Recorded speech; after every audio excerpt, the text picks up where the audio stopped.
So, the rule of 70 is this rule that you're going to need to use to either calculate the number of years it takes a population to double or the growth rate. The 70 either goes over the growth rate if that number is provided to you and you're going to calculate the number of years it takes a population to double, which is called the T, because sometimes they just give you that. They don't say anything about doubling time. They just give you the T. Or they give you the T and you're going to put 70 over the T equals the annual growth rate, okay? Then sometimes they do the calculations in two parts. So I'm going to give you the first question so you could see what it looks like. So even though, for starters, even though this number is in a percent, you just look at it as a 1.3. You don't move the decimal over. That's the strange part about the formula. So given in 2010, world population growth rate is about 1.3% per year, how long would it take the world's population to double? So it's a two-part question. We have to first calculate how long, well, what's given to us? According to the letters, what does T mean? Go back to the other slide. Doubling time. What does R mean? Growth rate. So what's given to us? The rate. So we are solving for T. T equals what? Fill in the blanks for me, people. T equals, fill in the blanks of the formula. There you go. T equals 70 over 1.3. The answer is 54.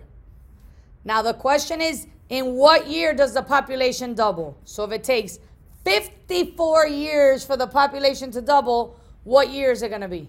26. Good job. Which this has a typo, so fix it.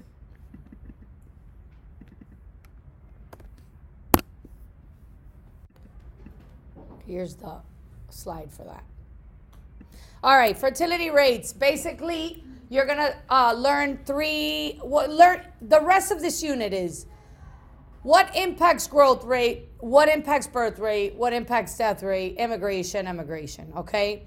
And how these things have changed throughout the years, fertility rates being one of them. So fertility rates obviously impact what? Birth rates, death rates, birth rates, right? If you're having babies, birth rates are going to go up and population change can occur too. So the number of children a woman will bear in her lifetime is the fertility rate.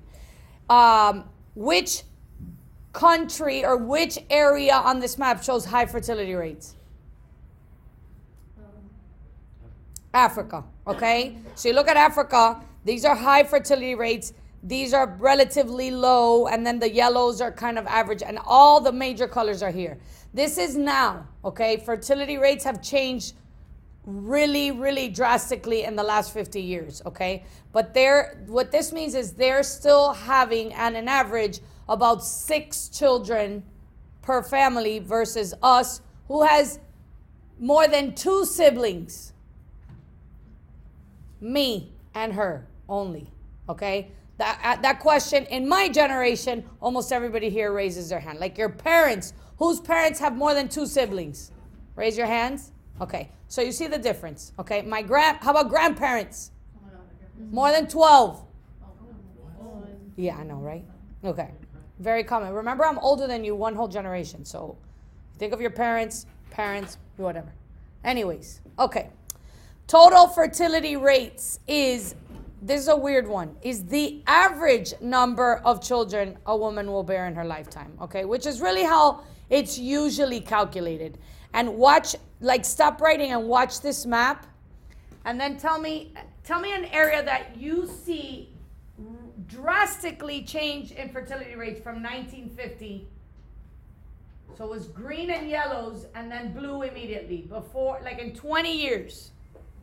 Did you catch that? Us, right? The United States. In general, and you should add this to your notes, more developed countries' fertility rates have reduced significantly. or show a pattern of reducing over less developed countries. And that word, more developed countries, MDCs can be referenced as more developed countries, and LDCs can be less developed countries. Now, replacement level is the average number of children you must have in order. So like a couple is 2, you should have 2 children to replace yourself. But they also use it to calculate, so. Okay, remember that more developed countries, lower fertility rates, less developed countries, higher fertility rates.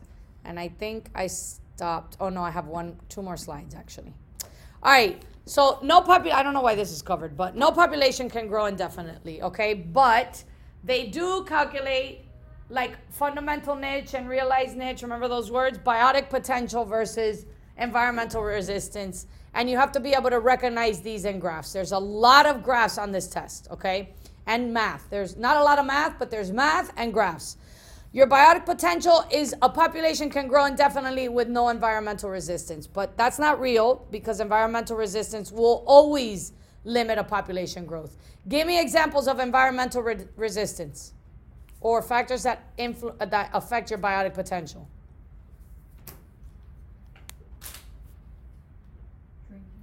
Water. What do we call water in this class? And every other thing that's important for life. Necessity. Huh? A necessity. What do we call that in this class? Things you need that are found in your environment. Resources. Good. Resources limit your biotic potential, or limited resources is a better way to say it. What else can cause environmental population resistance? Should be easy, people. What causes a population to not grow indefinitely besides limited resources? Huh? That's considered a resource, right? We need those to survive because they keep balance in the environment. What else?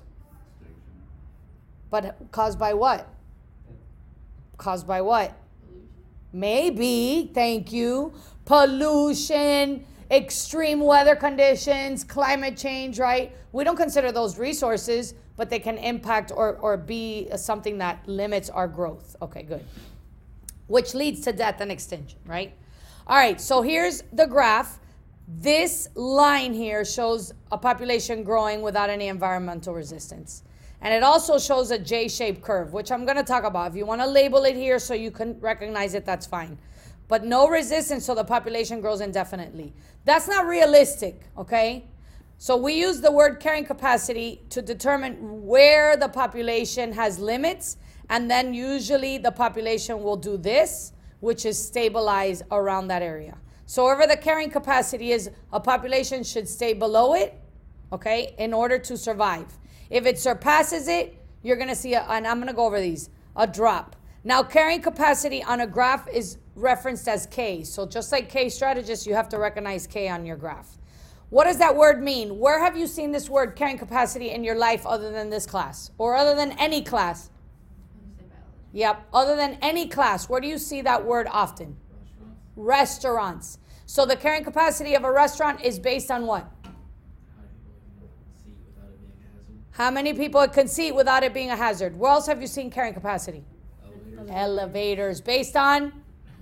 Weight. So the carrying capacity for humans is based on resources, and there's so many. So one that we looked at a lot for a while was oil. So we had to put, a limit to how much oil was going to be available before our population would struggle without it, okay? So it's the maximum amount that can be supported indefinitely. That's your carrying capacity. And if it'll definitely impact the population size.